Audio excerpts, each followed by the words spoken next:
Hello friends, welcome to our YouTube channel my school. आज हम शुरू करने जा रहे हैं क्लास 10th का एक और सब्जेक्ट जिसका नाम है ज्योग्राफी। आई होप आपको ज्योग्राफी काफ़ी पसंद होगा बिकॉज ये बहुत ही इजी सब्जेक्ट है और स्कोरिंग भी है। सो चलिए स्टार्ट करते हैं। आई होप आपको सिलेबस क्लियर होगा। हम अपने वीडियोज़ में सिर्फ वही टॉपिक कवर करेंगे जो आपके 10th क्लास के सिलेबस में हैं। ओके, सो आपने 9th क्लास में जो ज्योग्राफी पढ़ी थी वो एक तरीके से फिजिकल ज्योग्राफी थी कि कहाँ पर क्या चीज़ें होती हैं, कैसे होता है, कुछ फिनोमेनाज आपने पढ़े थे। बट अब 10th क्लास में आप अलग अलग चीज़ें देखेंगे जैसे कि resources, human, agriculture, industries, right. इन सबको आप डिटेल में समझेंगे। यहाँ पर बेसिकली आपको 10th क्लास में क्या अलग देखने को मिलेगा?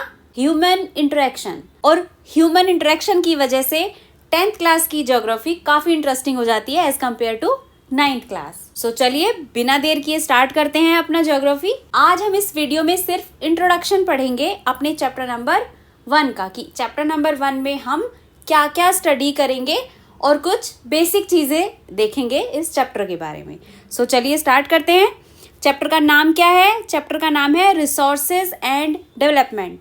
मतलब रिसोर्स मीन्स संसाधन अगर हिंदी में देखा जाए, और डेवलपमेंट मीन्स विकास। मतलब रिसोर्सेज और डेवलपमेंट जो है वो दोनों इंटरकनेक्टेड हैं। सो अगर हम बात करें रिसोर्सेज के बारे में, रिसोर्सेज होते क्या हैं? आपने अर्थ पर अपने चारों ओर बहुत सारी चीज़ें देखी होंगी, लाइक बहुत सारी buildings, factories, industries, soil, water, human beings, animals, plants. So ये सब क्या हैं? ये जो इतने सारे रिसोर्सेज अवेलेबल हैं हमारे इन्वायरमेंट में, ये सब क्या हैं? ये सब रिसोर्सेज हैं। जैसे कि ह्यूमन, और क्या क्या रिसोर्सेज हैं? वाटर है, एयर है, ये दोनों भी नेचुरल रिसोर्सेज हैं हमारे। एनिमल्स हैं, बहुत सारे एनिमल्स हमारे आसपास हमें देखने को मिलते हैं, वो भी एक तरीके के रिसोर्सेज हैं। रॉक, माउंटेन, सॉइल, ये सब क्या हैं? ये भी एक तरीके के रिसोर्सेज हैं। डिटेल में हम अपने चैप्टर में इन सब के बारे में स्टडी करेंगे। सन एक बहुत बड़ा रिसोर्स है। आपको पता होगा सोलर एनर्जी का यूज़ करके हम इलेक्ट्रिसिटी भी प्रोड्यूस करते हैं, राइट। सो सन बहुत ही बड़ा रिसोर्स है एनर्जी के लिए। और क्या है? Minerals, oil. नेचर से हमें क्या क्या मिलता है? मिनरल्स भी मिलते हैं, ऑयल भी मिलता है। सो ये सब भी एक तरीके के रिसोर्स हैं। और क्या रिसोर्स हैं? प्लांट्स। नेचर ने हमें इतने सुंदर सुंदर प्लांट्स दिए हैं, वो सब क्या हैं? वो सब भी एक तरीके का रिसोर्स है। और क्या क्या रिसोर्स हो सकते हैं नेचर में? गैसेस, बहुत सारी गैसेस मिलती हैं नेचर में, वो भी एक तरीके का एज अ रिसोर्स ही यूज़ होती हैं। सो ऐसी बहुत सारी चीज़ें हैं हमारे नेचर में जो हम एज अ रिसोर्स यूज़ करते हैं। सो अब जो रिसोर्सेज हैं और ह्यूमन बींग्स हैं, उनका आपस में एक बहुत बड़ा रिलेशन है। वो कैसा रिलेशन है? ये सब एक दूसरे पर डिपेंडेंट है। मतलब interdependent relationship between nature, technology and institution. वो कैसे? ह्यूमंस जब फिजिकल इन्वायरमेंट के साथ इंटरेक्शन करते हैं तो इंस्टीट्यूशन क्रिएट होता है। मीन्स हमारे नेचर में, हमारे फिजिकल इन्वायरमेंट में बहुत सारे रिसोर्सेज हैं। जैसे हमने प्रीवियसली अभी देखा, soil, water, air, animals, humans, plants, minerals. हमारे पास बहुत सारे रिसोर्सेज हैं जो हमें नेचर से मिले हैं। सो उनको हम कैसे यूज़ करते हैं? उनको human beings via technology use करते हैं। मान लीजिए हमारे पास कोई टेक्नोलॉजी ही नहीं है, देन हम रिसोर्स को यूज़ नहीं कर सकते। फॉर एग्जांपल हमारे मिनरल्स हैं, ऑयल हैं, उनको हम माइनिंग के बाद यूज़ करने लायक बनाया जाता है। पर अगर माइनिंग करने के लिए हमारे पास कोई टेक्नोलॉजी ना हो, या फिर एक और एग्जांपल अगर आप यहाँ से लें, जैसे कि सन है। सन बहुत बड़ा रिसोर्स है एनर्जी का, बट कब? जब हमारे पास उसको सनलाइट को एनर्जी में कन्वर्ट करने के लिए टेक्नोलॉजी है। आज से बहुत सालों पहले, 100, 200, 300, 400 साल पहले, क्या हमारे पास सोलर एनर्जी के लिए कोई टेक्नोलॉजी थी? नहीं थी। सो बिना टेक्नोलॉजी के नेचुरल रिसोर्सेज का भी कोई वजूद नहीं है, मतलब ये दोनों एक दूसरे के ऊपर डिपेंडेंट है।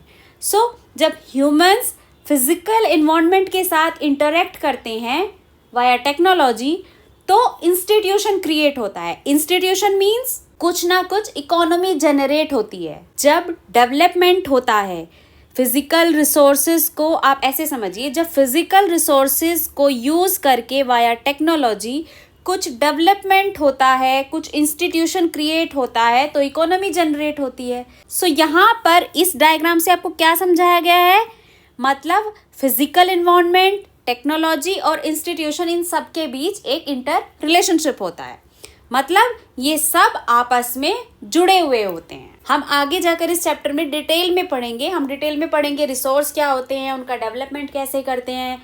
ओके, ये सिर्फ एक इंट्रोडक्शन है इस चैप्टर के बारे में। इस चैप्टर में हम क्या क्या पढ़ने वाले हैं, देखिए इस चैप्टर में हम सबसे पहले पढ़ेंगे रिसोर्सेज के बारे में कि रिसोर्स होता क्या है। उसके बाद हम पढ़ेंगे टाइप ऑफ रिसोर्सेज। रिसोर्सेज हमारे पास बहुत सारे टाइप्स के होते हैं, आपने प्रीवियसली देखा, अभी डिस्कस किया हमने, बहुत सारे रिसोर्सेज होते हैं। तो हम पढ़ेंगे कि किस किस टाइप के हमारे पास रिसोर्सेज होते हैं।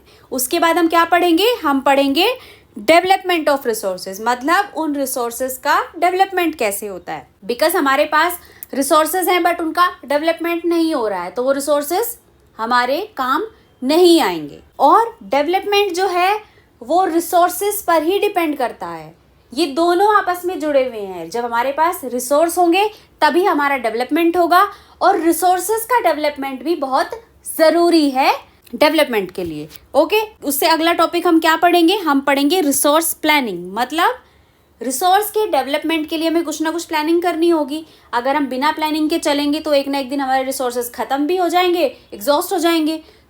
उससे बचने के लिए हमें रिसोर्स को यूज़ करने की, उनको बचाने की, इन सब की प्लानिंग करनी होगी, जो कि हम इस चैप्टर में डिस्कस करेंगे।